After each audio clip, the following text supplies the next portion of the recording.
Hello everyone, and in this video I will show you how you can withdraw money from PrizePick. So the first step is eligibility. Ensure that you have previously used the same bank account, PayPal account or debit card to deposit funds into your PrizePick account.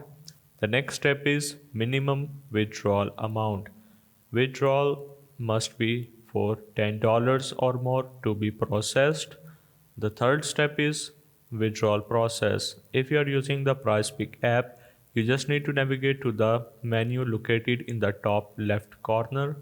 If you are accessing your account on a browser just like this, find the menu in the top right corner. So right now I don't have any account, so I will simply tell you the process, and you just need to select request withdrawal from the menu. You will receive a one-time password, OTP, code by email as soon as you request your withdrawal.